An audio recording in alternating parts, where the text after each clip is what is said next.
Thank you so much. It is iMeditate Africa 2021, and just our panelists asking some questions and also walking us through some of the initiatives and some of the ideas that they are bringing forth to the table.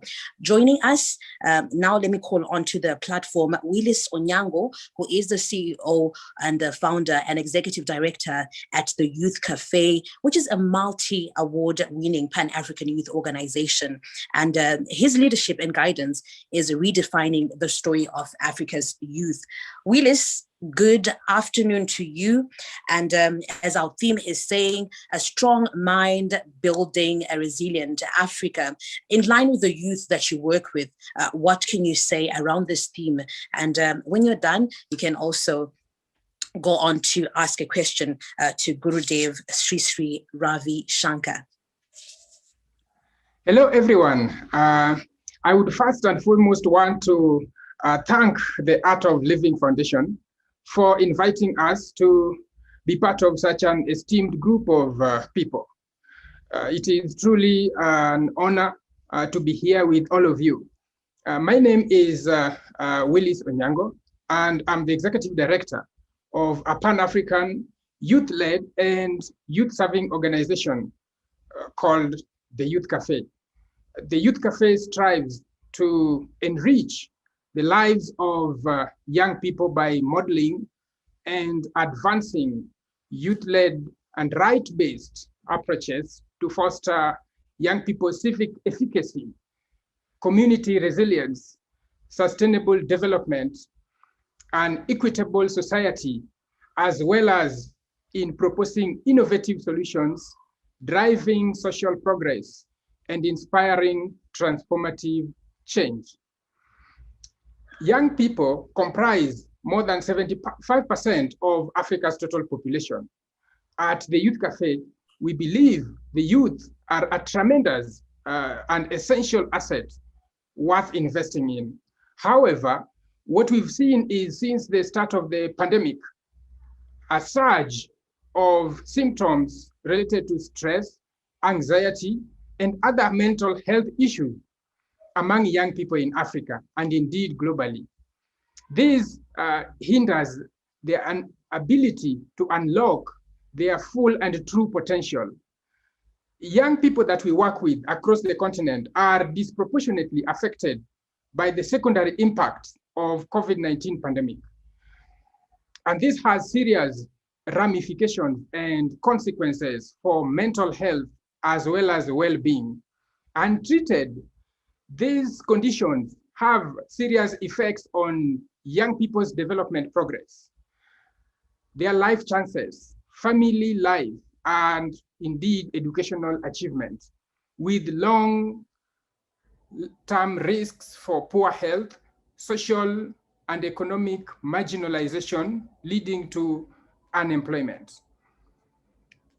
We are working at the Youth Café on a body of work that is focusing exclusively on formulating a contextually appropriate psychosocial intervention model that is aiming to improve young people's mental health, to promote social inclusion and strengthen the post-pandemic resilience and recovery processes.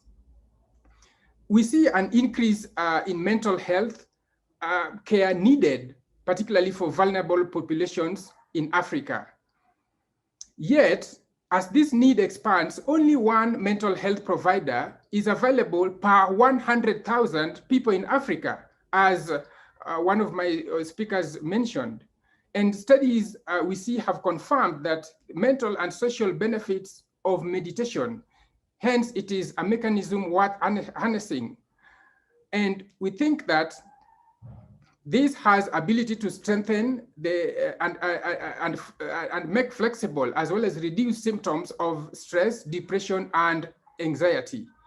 This is why at the Youth Café, we are honored to be in this session so that we can learn and explore the immense benefit of meditation to unlock the power of our minds and the potential of our souls. I feel privileged to be in the presence of Gurudev Sri Ravi Shankar, whose work has indeed been an inspiration to all of us. I would like to end with one of my favorite quotes by none other than Gurudev, that nothing in this world can bother you as much as your own mind.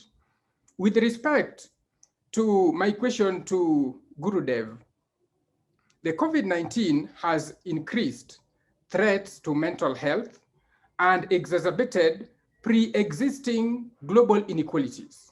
And this is heightened in Africa in terms of access to care.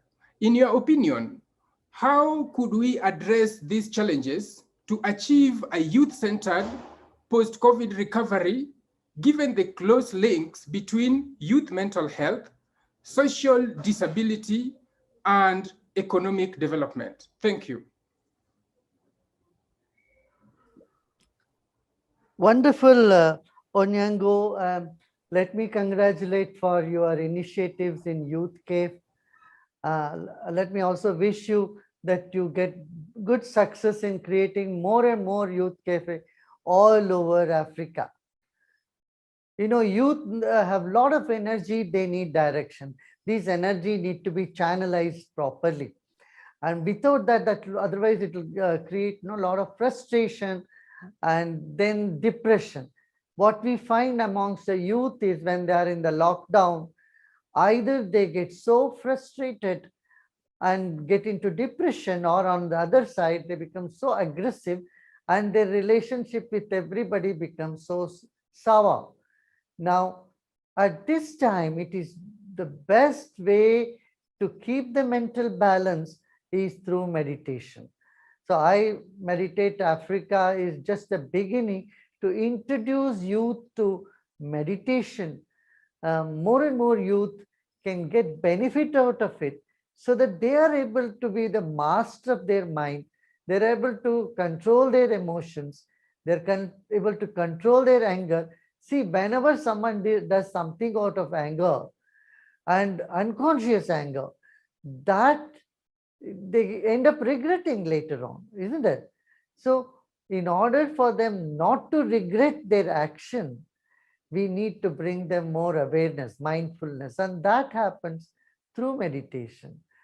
Now, the youth, I know, feel there is a gloom looming all around. So they're unable to see bright future for themselves. I would like to tell them through this media, through this platform today, listen, when the building has to go taller, first you dig deep down, isn't it? So let us take this as an example. This is a bad time. We all know the whole world is going through crisis, lack of employment, there's a lot of distress about healthcare systems, and unemployment is growing like crazy. In these situations, be strong and be hopeful. This is a time for us to learn more and become more innovators. More startups can happen. And I would like to assure you, this is a temporary phase. We will get over this pandemic soon. It is much better than last year. If you notice, once the vaccine has come out, it is far better than what it was in the last year.